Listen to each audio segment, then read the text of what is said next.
Hi, this is Kerry Artak with Wicked Stocks bringing you the daily Tesla report for Friday, November 24th, 2023. But before I walk you through the charts, as usual, just want to encourage you to please click like if you haven't already, subscribe to the Wicked Stocks YouTube channel, share the content if you would with friends and colleagues, and check out wickedstocks.com, where we offer a full suite of both daily and weekly analytical videos just like this one.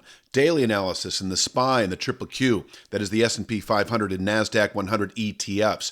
Weekly analysis in the S&P 500 Index, the NASDAQ 100 Index, the Long Bond ETF, the TLT, as well as 2 individual stock picks a week that you never see on YouTube. That is 8 a month that cater to the 3 to 5 week swing trader out to the 3 to 5 month near-term investor. We're always looking for at least 20% moves on those stock picks, and you can check out all of this for no cost for 5 days. We offer a 5-day free trial up front with a wickedstocks.com subscription. So sign up for wickedstocks.com, check it all out. If you don't like what you see within 5 days, you can cancel your subscription at no cost to you whatsoever. On with the charts. Let's take a look at the big picture, work our way into the day itself.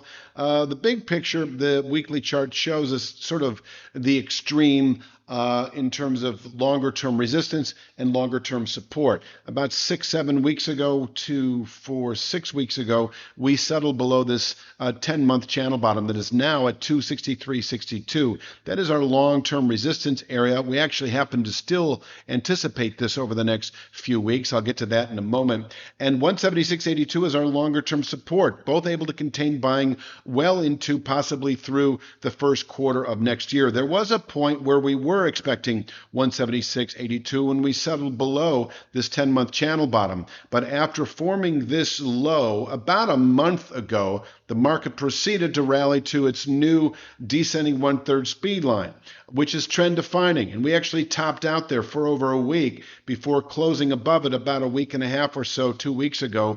And that set off a 3 to 5 week buy signal. We're a couple of weeks into it now, anticipating still the 260s. It's kind of take your pick in the 260s, 261.41 to 267.01.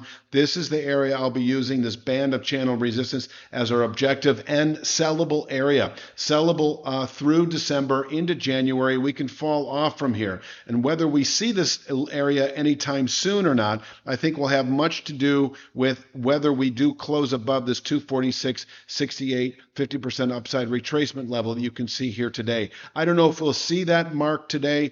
I mean, you could say that holding above, we dipped below it on Wednesday, but holding above 233.59, which is the low settlement price so far following that high about a week and a half ago that tested the 246.68, 50% upside retracement. Holding above 233.59 will keep 246.68 attainable today, where we can top out for the day. And if we close above 246.68, this is a 1 to 2 week rally into the 260s, 261.41 to 267.01. So if you're not positioned or you're 3 to 5 day, 1 to 2 week swing trader, there are 2 points that you can buy. One is above 246.68. Then we should see follow through within a week, 2 at the most, to the 267.01 descending channel top. Or B, you can bottom pick weakness in the 221.24 to 224.39 region, which, by the way, is attainable today if we break or open below 233.59,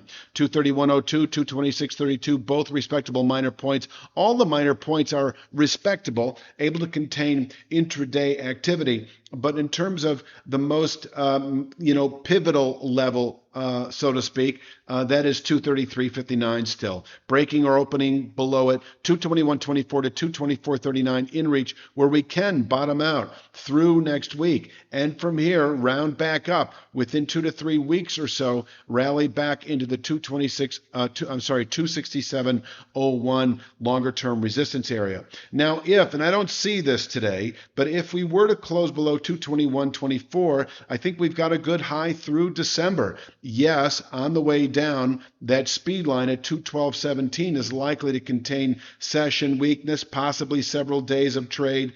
but once again, it would be a settlement below the 221.24 rising two-thirds speed line that would send this market south. I think 187.97 is 1 point, but it's not substantial. Really, closing below 221.24, I would anticipate the daily channel bottom that is now at 178.68. So I don't show both here. I'd like to. There is the rising two-thirds speed line that is right at around 221.24, and if we close below that rising two-thirds speed line, I see a 3 to 5 week sell-off into the 170s, 178.68. So once again, I don't expect to see it today, but you never know. If it occurs, 221.24, and you're long the market, anticipating the 260s, and you should be by several measures, most notably when we closed, about a week and a half or so ago above the 212.77 speed line. But right now, we've got 221.24 as our base of trend support, above which 267.01 in reach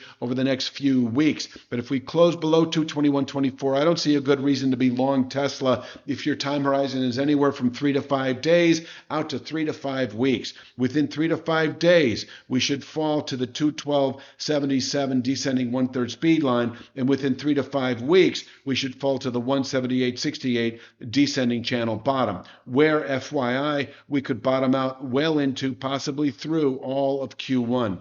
We could trade inside this pretty well-defined channel now for the next few months. But I am expecting the upper channel, and that is 267.01, by one measure above 212.77. But the irony is, if we test 212.77 over the next week or so, we also wind up violating this meaningful 221.24 speed line, which is, once again, our trend support, above which 267.01 remains a 2 to 3 week target, and below which you should respect this market's susceptibility to cascading south over the following 3 to 5 weeks into the upper 170s.